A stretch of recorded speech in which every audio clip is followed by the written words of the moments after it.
With the Vegas shows wrapped up for 2012, the outcome was quite mixed for JCK, but trading at Couture and the antique jewelry show seemed better than last year.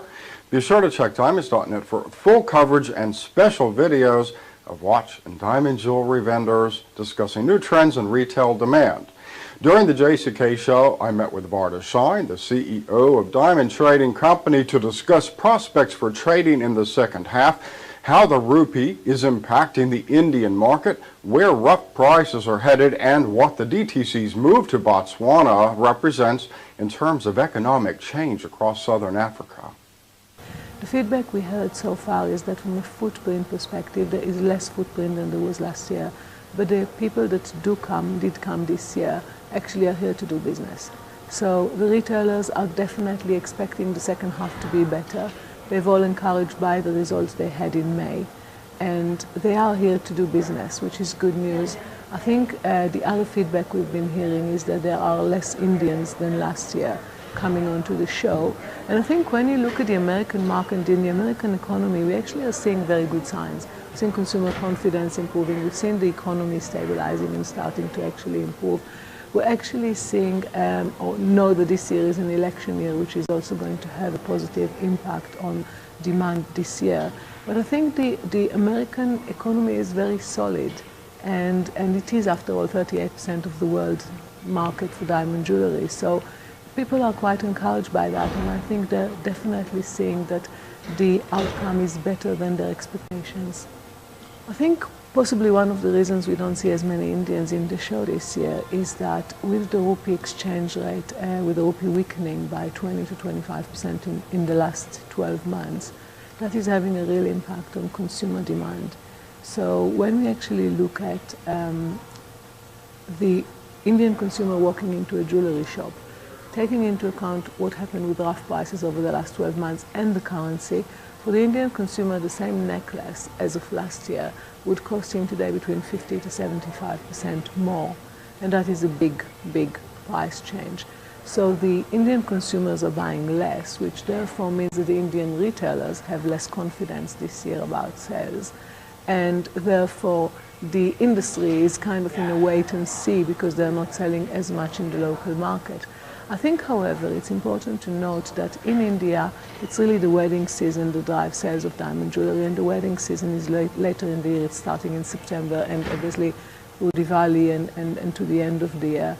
So again, we believe that in India, the demand is going to improve in the second half, but taking into account the rupee exchange rate, even if demand grows in rupee, it is still, when translated to dollar, going to be probably stagnant compared to last year. The fundamentals haven't changed, Jeff. You know, it's when you look at supply-demand fundamentals, even though China is slightly slowing down, it's still going to have GDP growth of 6.5%, and consumer demand is still going to grow, for diamond is still going to grow by double-digit numbers.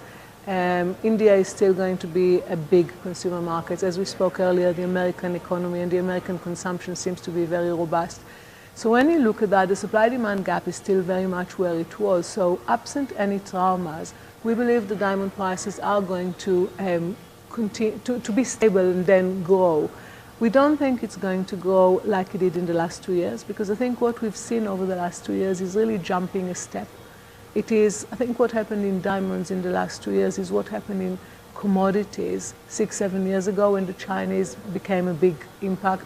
So we've jumped a step, and now it's going to be stable with a steady growth of 5-7% a year over the next few years is really where we believe it's likely to be. I think the move of the DTC to Botswana is really exciting for the whole diamond industry. And why do I think it's so exciting for the whole diamond industry? Because I think for the first time, the diamond industry is actually taking a lead role and playing a real example of how you can add value at source to nations that have natural resources. So talking about diamonds, obviously for us Botswana is the biggest supplier, and it's a very important place. We believe that by moving into Botswana, we're going to start seeing more of a trading center developing in southern Africa. And it's not just Botswana, because if you take into account DTC in Botswana, if you take into account Botswana is going to have window sales, it's going to have other producers in Botswana sales. South Africa has producers like Petra and Gem and Transex and others which are actually selling there. Namibia has a diamond industry, Angola has a diamond industry. So I think the whole of Southern Africa, the region, is actually going to be a much bigger and much more important trading center and a diamond center. And obviously for us, personally, our involvement with Botswana, we have been partners with the government of Botswana for 4 decades and a bit now. And the real opportunity is to actually develop entrepreneur skills and businesses, service businesses, that are actually going to go beyond diamonds. So, for example, on the 21st of June, we're going to do in Botswana, in Gaborone, a Vendors Day, which is, we've been advertising in the papers and inviting small, medium Botswana businesses that are doing anything from providing financial support to internet services, to party organizing, to carpenters, to cooks, to tourism, any business that really wants to offer their services to either the people coming in from London or to the diamond industry. And what we're hoping to create is the equivalent of the yellow pages and a catalogue of all of the businesses and services you can get from local people. And it's those kind of things that are going to give Botswana a boost way beyond diamond, which I think this is the real beneficiation. And we've seen some fantastic response so far from London. So we have from the DTC and from our other support services, we've seen 90 people that are going to migrate to Botswana for 3 to 5 years. And I think that's going to be quite a big change and a big move, and everyone is excited by what we can create there. Time now to check on how precious metals prices performed this past week.